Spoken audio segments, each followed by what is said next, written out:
there's one thing this pandemic situation is showing us, it's that we're all connected. And on some level, we're all suffering. But we're also ready to fight our way through. In this series, I'm speaking to people I call friends, people I respect, people I want to see do well. Because in the end, we all have to carry on. And it's better if we carry on together.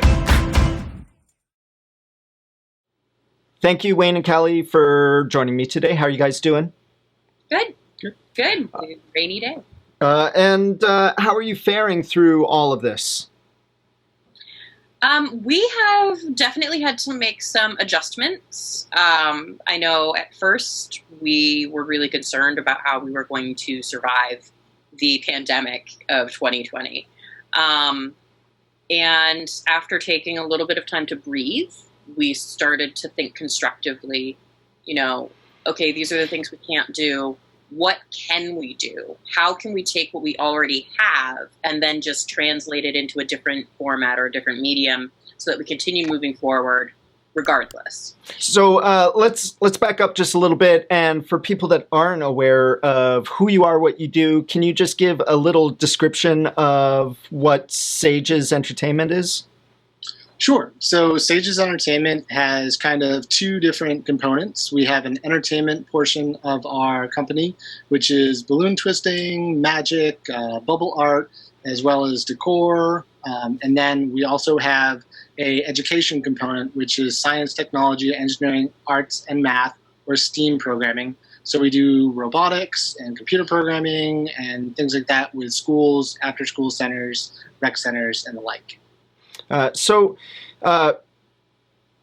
you only just started doing this full-time recently. Can you kind of give me a sense of how you got started and that transition into kind of taking this on full-time?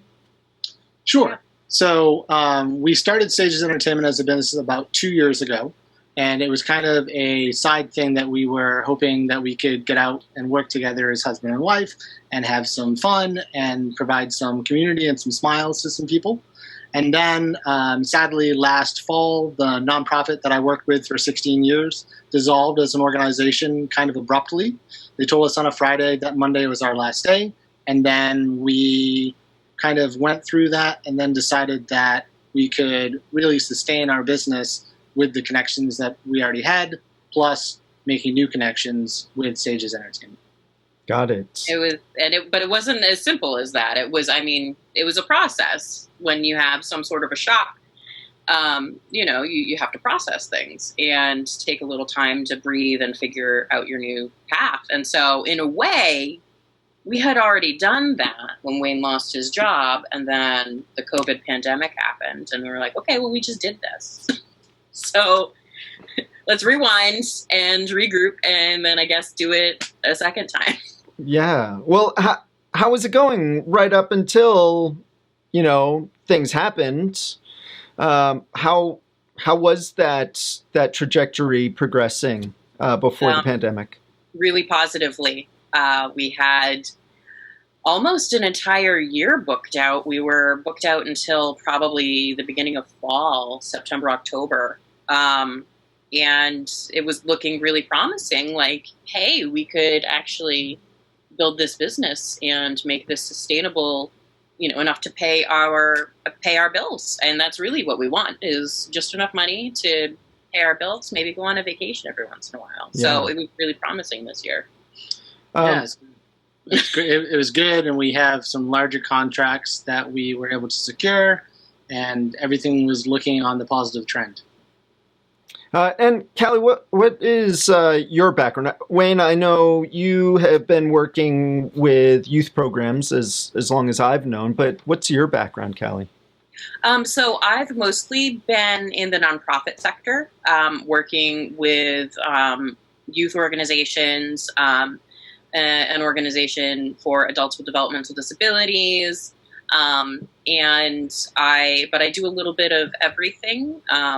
I'm a published author and I'm an artist. I do a weekly webcomic for geekmom.com called Geekosaurus. And so I dabble in a lot of different things, and then I've piecemealed this interesting career with all these little bits. Got it. And so tell me what you both have been doing to keep yourselves busy. I mean, you have a young child at home too. That is challenging. I can speak from firsthand experience. But what have you been doing to keep the momentum going since the pandemic erupted? Yeah, so we've been doing a couple of different things. Some of the contracts that we do are with schools and libraries, and luckily we've been able to keep those contracts and move them to online learning. So we've been teaching with a local school, and we've got 3 libraries that we work with currently. So those contracts stayed, and we just moved those online. So we've been doing that. And then we've been looking at different options for things that we can do to provide resources for the community during this time, as well as a source of income for ourselves. Yeah. But you're right, it is extra challenging with a child at home. Our daughter is just turned 3. And we kind of thought naively that with all the adults in the house, all being home at once, maybe we could take turns working and doing different things, and she would be content with that. No, she expects Dad and Mom and Papa to all be available to play with her at all times. So our family time has definitely increased. And then we've had to really reconfigure the way that we work, which has been an interesting process. It sounds like a really full house. How many people are you quarantined with? So there's 4 of us total. Okay. Yep. So there's Kaylee and myself and my dad, and then our little one, Alice. And my dad is an essential worker, so he delivers auto parts. So he's out. He's went from working 4 or 5 days a week, though, to only working 2 because his hours have been cut because of the need. So it's interesting because we kind of get that little blip of the outside world from him. Yeah, he gives us updates. Yeah, and that's another challenge that we have, too, is that my dad is older, so he's highly susceptible. But also he gets his news secondhand or third hand. He doesn't watch the news. So what we found out in the beginning of all this is that we need to provide him with correct information. Otherwise, he's probably not going to get that correct information and not realize the extent or how dangerous things are as they roll out. Yeah. So we've made sure that he understands, like, we don't go to the store every day. We need to make sure that we plan out. And so he's made some adjustments to his schedule, but it took probably a week or 2 into this before he fully understood the severity how big of it everything was. is. Yeah. Yeah, because when you get all your information third hand from somebody's random Facebook page, that, that's not really reliable. Right.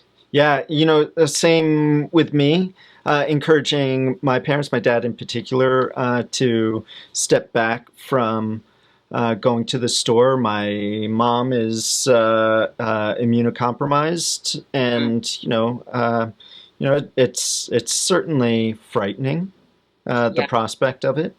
But now, tell me, what kind of support have you been able to find, whether from the community, from government, if there are any support networks, programs for you? What's available, what you're seeing? So as gig workers, we do qualify for unemployment, but that really doesn't mean much for us. We do qualify for the extra $600 stimulus, so every week that we're officially unemployed. But we haven't seen any of that. Yeah, so the challenge is that the system hasn't caught up with the government yet. So we're able to apply for unemployment. I was already in the system due to my loss of job. I hadn't claimed anything yet, but luckily I was able to reboot pretty quickly. Yeah. Kaylee, on the other hand, had to fill out her form all the way from the start. And with the inundation of people it took us a long time to get through even just that first login page. Yeah. So we've got that. We have a SCORE mentor, a small business mentor, who's working with us to look at the Small Business Association loans and see if we qualify for any of those and if those are the correct way to go. And then we've had some really good support from other communities of entertainers from around the world, because everybody around the world is now having to reinvent what they do as entertainers. So we've had some really good roundtable Zooms with children's entertainers and magicians from around the world saying, okay, this is going on longer than we originally expected. It could be through the summer. It could be through everyone's busy season. How can we, as a industry, reinvent ourselves, and how can we help each other? And then how can we continue to do what we do best, which is bring joy to people who need joy? Because ultimately that is our job as entertainers, is to bring communities together. And now, especially in a time where communities can't gather, how do we continue to do that very important job? Yeah, that sounds like just a universal challenge across the industry. But it's really fascinating that you are connecting with entertainers around the world. And tell me a little bit about that network, because that's something that I'm not really privy to. How did you discover that, and what have been kind of those insights that you've gathered from that? Well, so we joined a group last fall that was a business coaching group for children's entertainers. And so the gentleman who is the business coach is out of Israel, and he brought together, how many? 20 of us, I want to say. And the challenge? Yeah, for the challenge. 15 of us. And so we got to meet through Zoom meetings. We got to meet entertainers from New Zealand and Australia and the UK, more Israel. There were several stateside, and actually we got to meet one of them in person because he lives in Connecticut. So that was really easy and fun. But it having this connection to people around the world helped us see how other cultures deal with children's entertainment. Both actually. And then, through those further conversations, we realized, these are things that we could be doing differently that would be beneficial here. Or maybe we need to stop doing that thing that's tired and old, and let's bring in this new strategy from the UK. Let's bring in this new strategy that's common in New Zealand. Yeah. The biggest thing for me was that the timeline had been accelerated there faster than it had been in the United States. So we were looking at places that were already on lockdown. So Italy, Israel, they were already on lockdown when we were talking. And the United States had just said, maybe this is an issue. So it was interesting for me because as the entertainers were saying, okay, this was us 2 weeks ago. This is what you need to now be doing to set yourself up for success when everything becomes this, which it will be. So that was also that's another thing that I didn't, as I'm thinking about it now, that was important for us to kind of piece that together. Yeah, I guess we did have that advantage of having friends that were already going through everything, and they were happy to give useful tips. And he's, Ziv is the gentleman's name, who's in Israel, and he's been running the challenge with entertainers for many years. So the network is bigger than just the 15. So when we had our first all hands on deck webinar, we had 47 people from around the world that were entertainers. Okay. Everyone from people that, like ourselves, that have a small business, to people that are large names in entertainment that do this and make billions of dollars, right? So it was humbling to be able to be trading ideas with people all over the gamut. Yeah. Wow. We're all affected the same way. That sounds like such a tremendous advantage, not just for the gathering that experience, but also getting a jump start on what this new normal is really all about for us. Yeah. Now, what are you guys doing to stay sane? I mean, are you able to get out of the house at all? Are you getting out with your daughter? What are you doing? Well, when it's nice, we can go do a Pokemon Go walk. So that's fun. I like to pick up the trash as we go around catching Pokemon. There's a surprising number of little bottles along the side of the road. Yeah, and then we've definitely been trying to get outside as much as we can. We have a yard, so we decided that we might as well use it while we have access to it. And then we've been playing Animal Crossing, which is a video game, so that's very soothing. You just have to like collect things and collect bugs and fishing, so it's a very calming, meditative game. So we've been both playing that to create our own little village on the video game. And then we've been spending more time with our daughter, obviously, and just being able to disconnect and read books and paint and play. Mm-hmm. She's big on pretend, very big on playing pretend right now. So that's been good. And then both of us have decided that we're going to try to come up with a schedule that would fit. So we have work hours and play hours and family hours. And it's adjusted over the last couple of 4 weeks. We're on week I think we're on week 4 of our adjusted schedule. But it's nice to be able to know, like, I'm working these days, Kaylee's working these days. So who's primary parent, who's playing with Alice, who's doing work, and then on the days that my dad's home, we're able to both do work together sometimes, depending on... We have our little staff meeting. Staff meetings are comfy, in bed, with pajamas. Yeah, best staff meetings ever. Those sound like the perfect staff meetings to not say anymore. Well, and then also, we've been able to work on our skills. Yeah. Because as entertainers, there's no reason not to break out that 500 DVDs that we have in the basement that we haven't watched yet. Yeah. So learning the craft and practicing balloons and having time to practice and be ready to go once everything returns to whatever the new normal is. Yep. Because that's really where we want to be.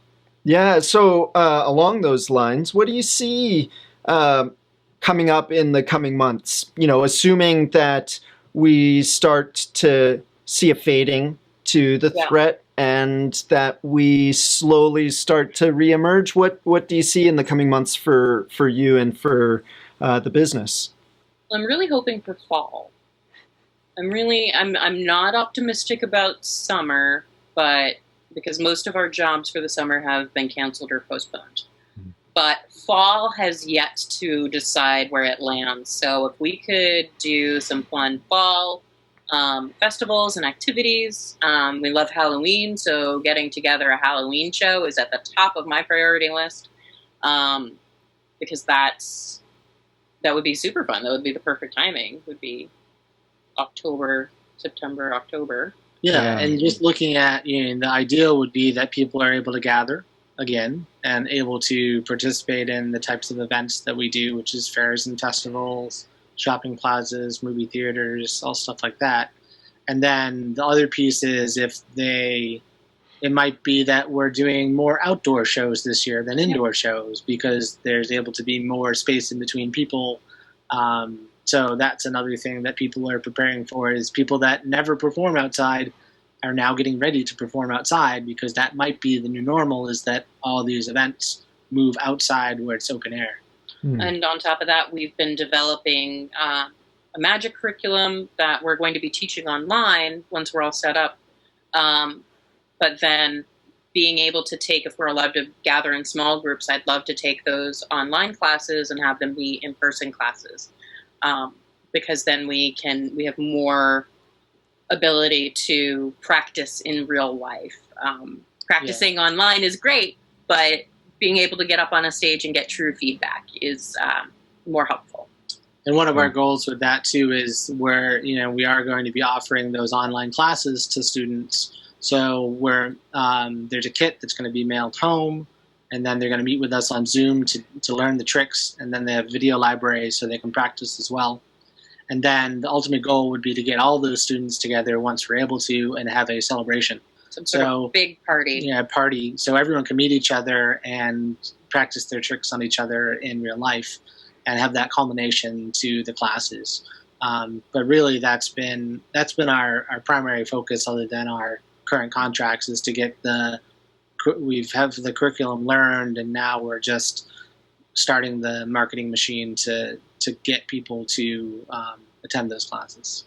Wow, yeah. So, well, I really truly wish you guys the best with this. It sounds, I mean, everybody is in a similar boat, challenges all around, but especially, you know, the progression for you guys. It's great to hear that you are, you know, hopeful for the future of the business. Now, if you could give any advice to others in your position or even a similar position, do you have any insights to share?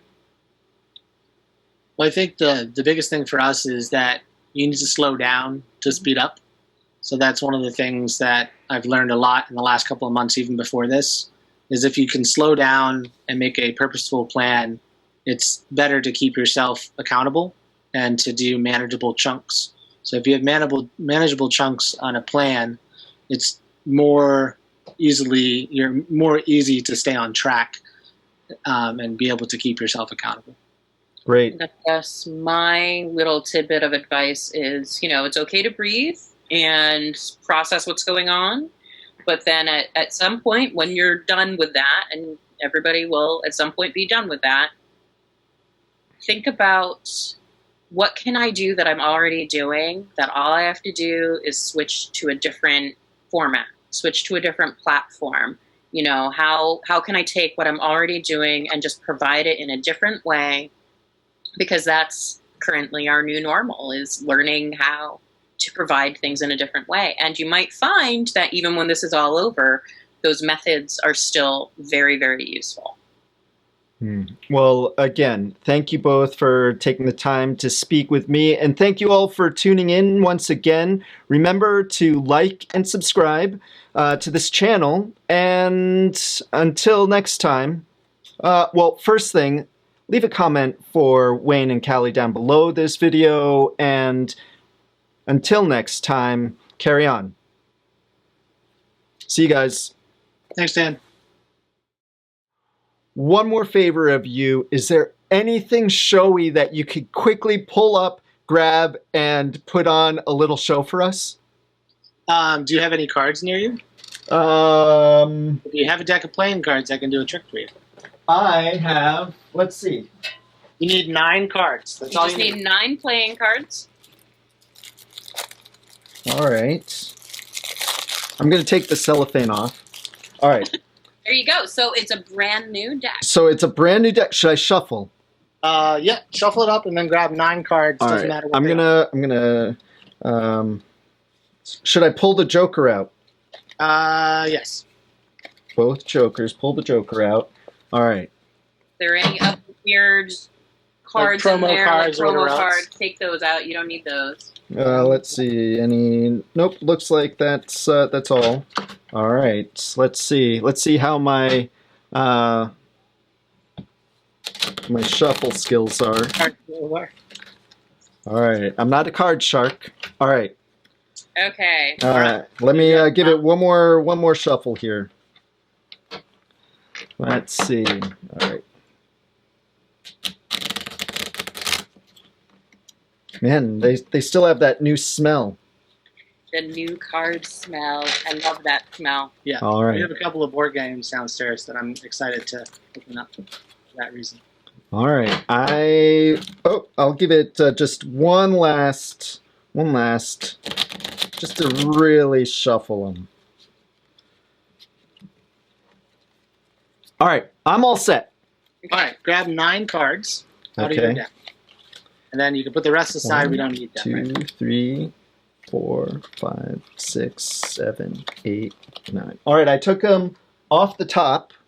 All right. Perfect. That works. So then what I need you to do is deal 3 piles down on the table. So 3 piles are 3. So 1, 2, 3. 1, 2, 3. 1, 2, 3. Hang on here. Let me just clear off some things here. You didn't expect to have magic homework, did you?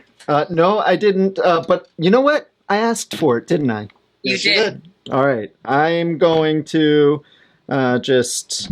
There you go. All right. Let's see. All right. Now what do you want me to do? Deal 3 piles of 3. So 1 pile, 2 piles, 3 piles.